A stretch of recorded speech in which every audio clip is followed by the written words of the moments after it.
사무엘상 1장 10절 20절까지 말씀. 한나가 마음이 괴로워서 여호와께 기도하고 통곡하며 서원하여 이르되 만군의 여호와여 만일 주의 여종의 고통을 돌보시고 나를 기억하사 주의 여종을 잊지 아니하시고 주의 여종에게 아들을 주시면 내가 그의 평생에 그를 여호와께 드리고 삭도를 그의 머리에 대지 아니하겠나이다.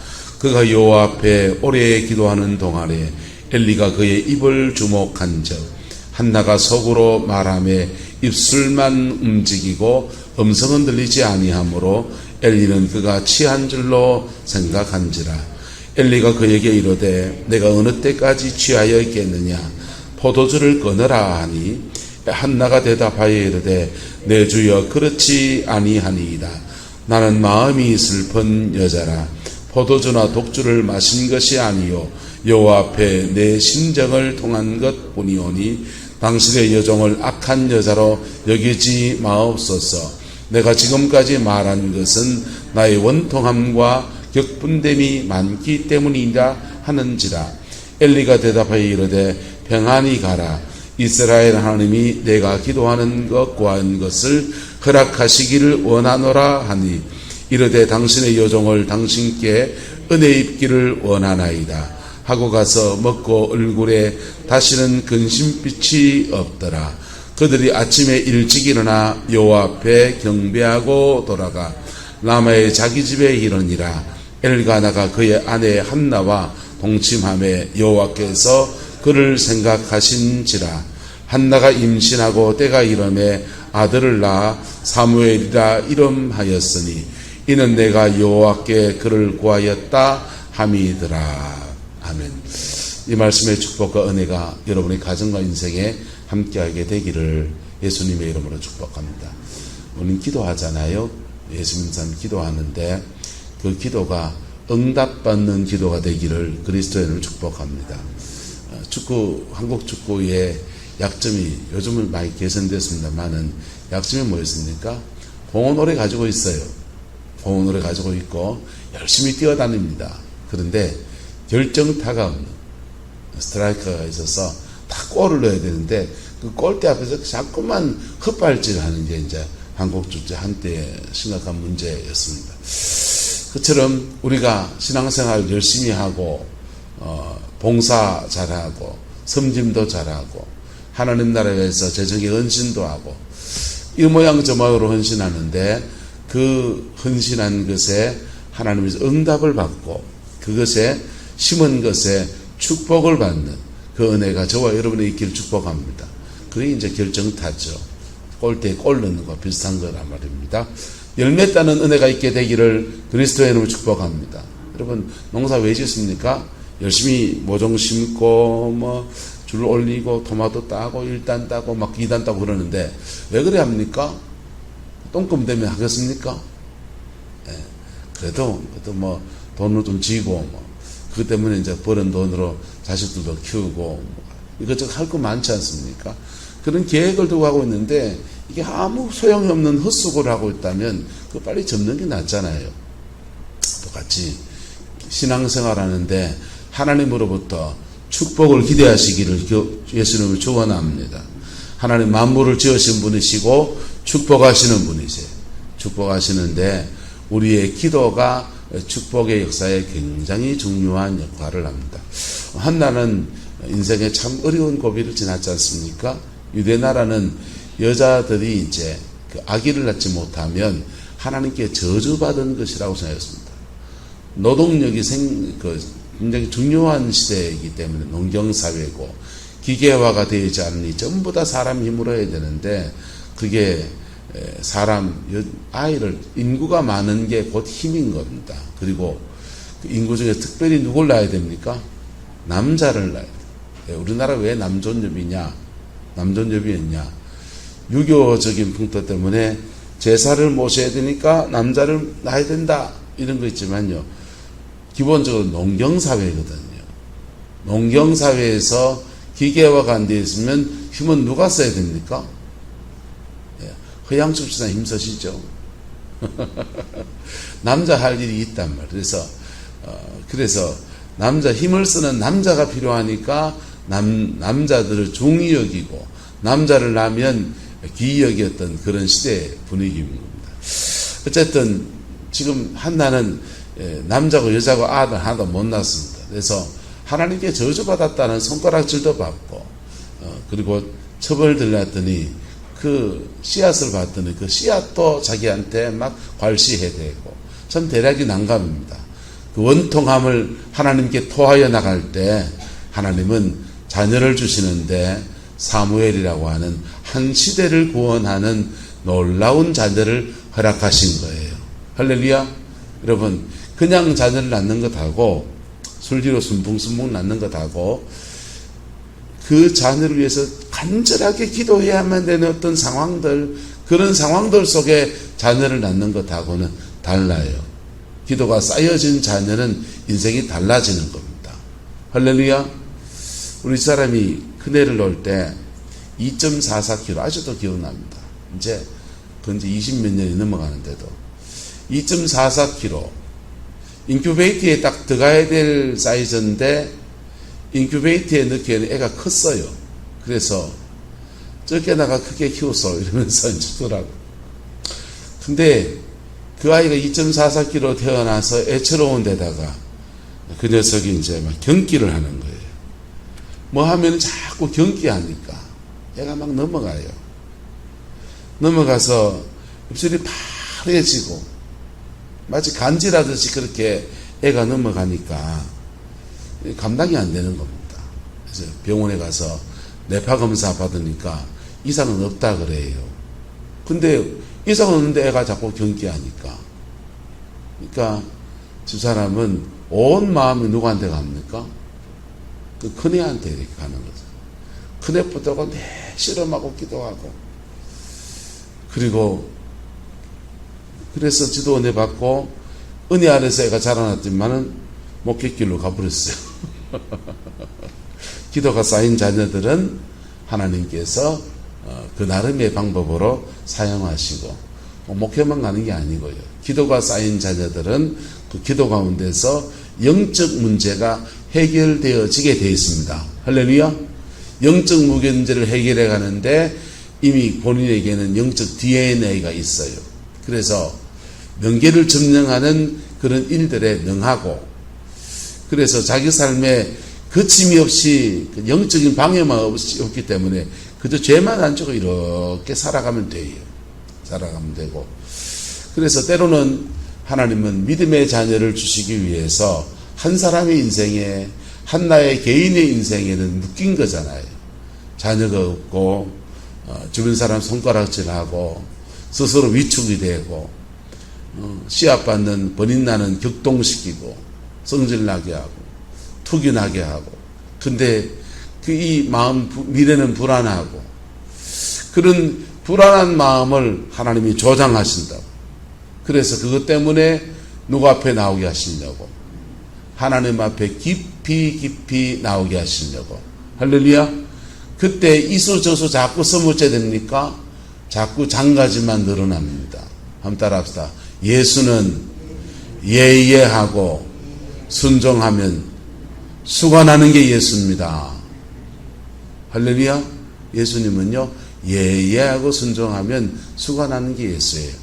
오늘 한나의 기도를 심정 분석을 해볼 텐데요. 봅시다. 다 이제 마음 좀 나눴으니까 넘어가고요.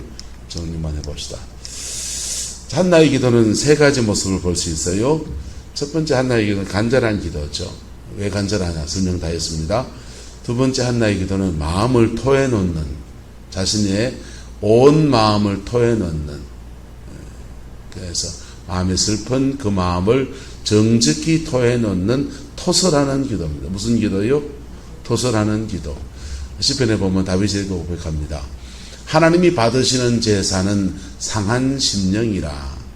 하나님이 상하고 통회하는 마음을 멸시하지 아니하시리이다 라고 했습니다. 그의 마음을 하나님 앞에 물같이 이렇게 토해놓는 거예요. 이것은 때로는 죄가 있을 때는 죄를 토해야 돼요. 때로는요, 마음이 허할 때는 허한 그 마음을 토해놔야 됩니다. 다윗이라는 사람이요, 인생을 살면서 열심히 살았잖아요. 그리고 믿음으로 살았잖아요. 그런데 그가 인생의 한 고비를 지나고 나니까 지나온 여정에서 쌓인 스트레스 그리고 그러다 보니까 나이도 어떤 나이 드냐? 중년기에 들어가는 거예요. 중년기에 들어가면 남자 바람 피울 때 좋은 때 조심해야 돼요. 그때는 아내들이 특별히 남편을 단속을 잘 하셔야 됩니다. 그때는 뭐한 때냐면 마음이 허한 때라고요. 뭐한 때라고요? 마음이 왠지 허한 때라고. 다윗의 중년기와 그 다음에 사울에게 쫓겨다니면서 이 고생 저 고생하면서 그때는 살아야 되는 긴장해가 있던 것이 이래 있던 게 이제 살만해지니까 풀어지니까 다윗이 그만 밧세바와 범죄하게 되었습니다. 범죄하게 되었는데 그걸 감춰보려고 이수 저수 다 쓰다가 나단에게 걸려가지고 책망을 받습니다. 우리아를 죽게 한 죄, 남의 아내를 취한 죄, 그런 죄에 대해 지적당하니까 하늘이 무너지는 것 같습니다. 그때 다윗이 칼을 들어 나단을 친 게 아니라 하나님 앞에 간절히 나가서 자신의 마음을 토해놔요. 할렐루야? 토해놓는데 그때 회개도 하지만 회개도 하지만 인생을 살아오면서 40대 중년기에 남자가 마찬가지 여자들은 갱년기고요. 남자들은 그걸 사축이라 합니다. 뭐라고 한다고요? 사축이 신조어죠. 사축이. 남자 사축이 무섭습니다. 남자 사축에 걸리면 다방 가가지고 똥 꺾어 죽는데 정신 빨립니다. 술 친구 만나는 재미 들어가지고 가슴도 안 돌면 사람 많습니다. 어쨌든 자신의 그 마음을 하나님 앞에 토해놓는 거예요. 토해놓을 때 여러분 하나님 앞에 좋은 얘기만 해야 된다는 고정관념을 버리세요. 우리는 지금 하나님에 대해서 유교적인 하나님상을 좀 많이 가지고 있어요. 아버지한테 막 인생에 여진 거 이런 거 막 말할 수 없다. 근데 하나님 앞에 따라서 하나님 앞에서는 무슨 얘기든지 다 해도 된다. 다 해도 돼요. 그리고 뒤탈 없습니다. 하나님은 듣고 이 동네 저 동네 방송 다 안 해줍니다. 세상에 여러분 구릉포에 누구한테 얘기했더니 온 동네 방송 다 해준 분 계시죠? 얘기하고 싶은데 안 하시고 있습니까? 그 다음부터 말하고 싶지 않지 뭐. 그 말하는 사람 바보지 그 다음부터. 이 교회 저 교회 얘기 다 물어다니고 이런 그러지 마세요. 근데 들어주는 은사가 있는 것은 너무 귀한 거예요. 할렐루야. 말하면 탁 잘라버린 사람이 있어요. 여러분 목사도 뒷담화 좀 치서 괜찮습니다. 안 죽습니다. 근데 들어주는 은사가 있어서 잘 들어주는 것까지는 좋아요. 근데 그 다음 맞제 하고 막 덧붙이고 막 살붙이고 해가지고 드라마를 만들어가 소설을 써가지고 온 동네에다가 나팔을 불어대면 그건 죄예요. 근데 들어주는 은사는 상담자로 갈 수 있는 참 좋은 은사입니다. 그걸 잘 개발해서 신앙 안에서 선으로 쓰임받게 되기를 주의 이름으로 축복합니다. 근데 하나님이 우리의 마음을 들어주신다 할 때는요, 기도 가운데 들어줄 때는요, 이거 마음을 토해놓는 기도를 들으실 때는 듣고 뒤탈이 없습니다. 들으시고 끝은 아니네요. 들으시고 우리의 마음에 들으시면서 계속 무엇을 주시냐? 성령을 부어주세요. 뭘 부어준다고요? 성령을 부어주세요. 그래서 특별히 이 마음을 토해놓는 기도를 한 사람들에게 임하시는 성령은 불이 아닙니다. 생수 같은 성령이 확 임해요. 생수 같은 성령이 확 임하면서요, 마음이 시원해지고 마음에 상처가 있고 마음에 한이 있는 사람들은요 자꾸 안 채워져서 그렇거든.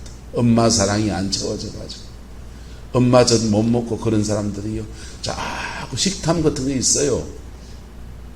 식탐 같은 게 있고 안 채워진 것을 자꾸 엉뚱한 방법으로 채우려고 그래요.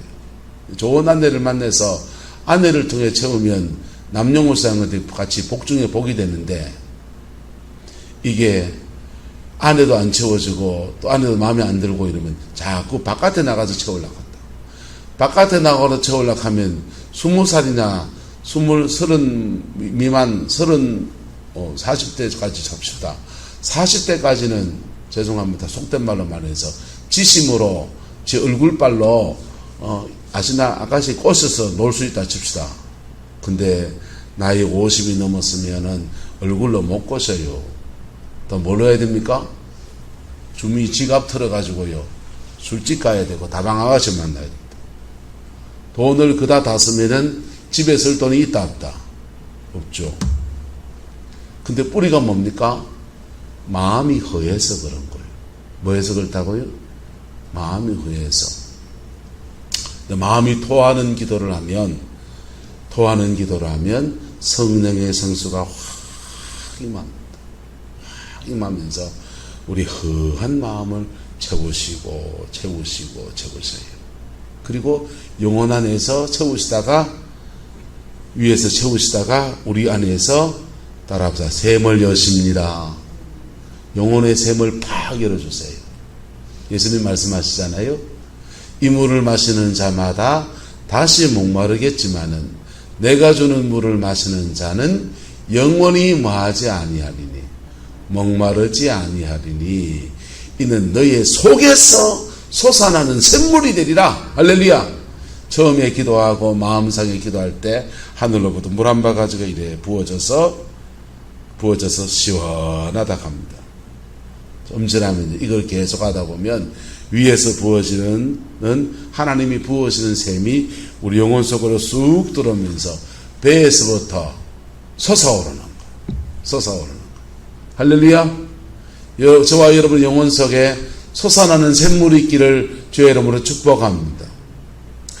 한나의 세 번째 기도의 모습은 난관을 극복하는 기도입니다. 누가 난관이 됐습니까? 예, 죄송하게 주의 종이 난관이 됐습니다. 엘리가 난관이 됐습니다. 여러분 목사 다 몰라요. 엘리가 무슨 죄 지으려고 해서 실수한 겁니까? 하다 보니 실수한 겁니까? 예, 술 취한 여자여 하는 게 하다 보니 실수한 겁니까?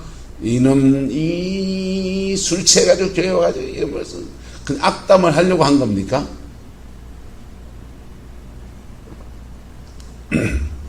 엘리가 죄 지으려고 죄 지은 게 아니고 난관이 된 게 아니고 엘리가 가지고 있는 지식과 상식과 전 이해와 경험치를 볼 때 저 여자는 술 취한 여자다 이건지요. 근데 그게 한나에게는 극복해야 될 난관이었습니다. 근데 이 난관을 한나가 맞싸우면 어째 될까요? 째려보면서 네가 목사가 사꾸이가 이러면 어찌 될까요? 산통이 다 깨지는 거예요. 산통이 다 깨져서 심하면 죽기도 합니다. 근데 그렇게 막 대든다고 해서 엘리가 저주를 받을지어다 막 이러면 어찌 될까요? 한따라 둘 다 망합니다. 그럼 둘 다 망해요. 주의 종이라는 자리 또는 사람과 사람 사이에서는 내한테 잘못해 네 저주받았다 그 말 함부로 하면 안 돼요. 그렇게 말하는 사람들 시고 자기 인생이 풀린 사람을 별로 본 적이 없습니다. 내한테 가든 네 저주받았다 이래 말하는 사람들은 사실은 둘 다 묶이는 거예요. 뭐 하는 거라고요? 죄송합니다. 여러분은 저주받아도 나는 복받으랍니다. 네? 거꾸로 내가 저주받아도 여러분은 복받기를 축복합니다. 할렐루야. 둘 다 복받는 건 최고. 근데 하도 갈도 되고 하면 어쩌겠어요. 너는 저주받아도 나는 복받을란다 이래야 되지. 둘 다 내한테 가다 니 뒤진다 이래야 낫습니까? 예, 허예주사님 뭐가 낫습니까? 예, 옆 사람 축복하고 어쩌든지 복 받으시더. 어쩌든지 너이 어쩌든지 나는 복 받아야지요. 그럼 어찌해야 되냐면요, 여러분, 그것을 하나님의 앞에 서는 여정에서 극복해야 될 문제, 훈련이라고 생각하든지 내가 뛰어넘어야 될 문제라고 인식해야 합니다. 할렐루야. 우리가 기도하는 고비에서 때로는 이 난관이 여러 가지로 다가옵니다. 한나의 경우에는 엘리 제사장이 난관이지만은 어떤 때는 내 기도 속에서 돈이 난관이 될 때가 있다. 기도 막 하다 보면 부산에 고신대 안면 총장님 같은 경우에 하나님 저 유학갈 좀 길 좀 열어주세요. 막 간절하게 기도하고 간절하게 기도했더니 하나님의 음성이 들리기를 네가 먼저 내놔라 이러더라.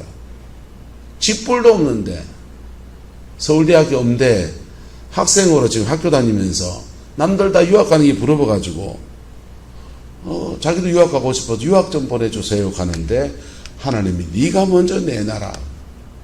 뭘 있어야 내놓지. 자기 자신에게 스스로 난관이 있는 거예요. 그 음성 앞에. 근데 몇 날 며칠 기도도 안 하고 씨름하고 있다가 기도하러 가서 하나님 앞에 통곡하고 나니까 그래도 내가 가진 게 뭔가 서울대학교 다니는 거, 음악대학 다니는 성악과 다니면서 음악 조금 노래 좀 하는 거, 이것 갖고 하나님 앞에 내놓을 게 뭘까. 그래서 제일 먼저는요, 교회 안에 있는 연세 많아서 집에 계시면서 교회 출석 못 하시는 분들 집에 찾아가서 찬양해 드리는 것이요. 순회 찬양팀 만들어서 집집마다 찾아다니면 찬양하는 걸로 그래 시작합니다. 거기에 커져가지고 서울대 음대 성악과 아이들하고 팀 짜가지고 소록도 교도소 군부대 온데 돌아다니면서 찬양 집회를 하다니.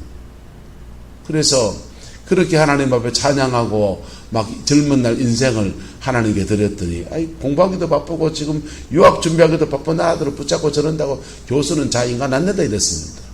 그런데 하나님 앞에 먼저 드려서 순종해서 먼저 드렸더니 하나님이 유학도 안 갔다 왔고 서울대학교 대학원 다닐 때인데 부산의 고신대 교수로 오라고. 대학원 다니는 애가 교수로 갔습니다. 그리고 고신대에서 이태리 유학을 보내줬어요. 그리고 고신대 총장이 되고 젊은 날 그렇게 하나님 앞에 드리면서 그렇게 허대 다니는 것 같은데 그래 다니면서 사람들을 대하는 능력이 생기고 간정거리가 생겨서 전국에 간정하고 다니고 청소년들 세우고 하나님 앞에 복으로 쓰임받는 귀한 장로님 그래 되는 거예요. 할렐루야. 이 난관이라고 하는 것이 그분에게는 나의 물질이 건강하니 적은 나의 재능을 하나님 먼저 내놔라고 하는 그 말이 난관입니다. 여러 가지 난관이 있습니다. 그 난관은 그 난관 따라 다르지만은 사람이 난관이 되면 사람 뛰어넘어야 합니다. 할렐루야. 용서해야 되고요. 극복해야 되고요. 때로는 나의 상처가 난관이 될 때는요, 하나님 앞에 토해야 돼요. 때로는요, 막 기도하는데 그 응답받기 전에 네가 회개하라 이러면 회개해야 됩니다. 네? 또 난관이 있습니다. 여러 가지 난관이 있습니다. 그 난관들을 하나님 앞에 극복하고 뛰어넘은 에이 안 받고 말지 이래 보면요 안 받고 마는 것이 하나님의 응답은 미루어지게 되는 거예요. 여러분 한나의 세 가지 기도의 모습에서 여러분의 기도 생활들을 한번 체크해보고 점검해보고 다시 새롭게 쓰는 은혜가 있게 되기를 그리스도의 이름으로 축복합니다. 기도하겠습니다. 좋으신 아버지 하나님, 한나의 기도를 봅니다. 우리 안에 한나와 다른 성향과 기질이 있는 것들을 또한 우리가 봅니다. 그러나 주님, 한나도 인생의 이 고비 저 고비 넘으면서 하나님 앞에 결국은 이런 믿음의 사람이 되었듯이 저희 또한 그렇게 되기를 소망하며 아버지 앞에 간구합니다. 오늘로 피 묻은 십자가 앞에 우리의 마음을 물같이 쏟아놓게 하시고 우리의 상처를 물같이 쏟아놓게 하시고 우리의 죄를 물같이 토해놓게 하셔서 정결함을 입고 영혼의 생수가 터지는 은혜가 있게 축복하여 주시고 인생의 고비를 넘어서 하나님이 주는 깊은 응답의 세계로 나갈 수 있게 주장하여 주옵소서. 여호와께서 함께해 주시기 원합니다. 예수님의 이름으로 축복하며 기도드리옵나이다. 아멘.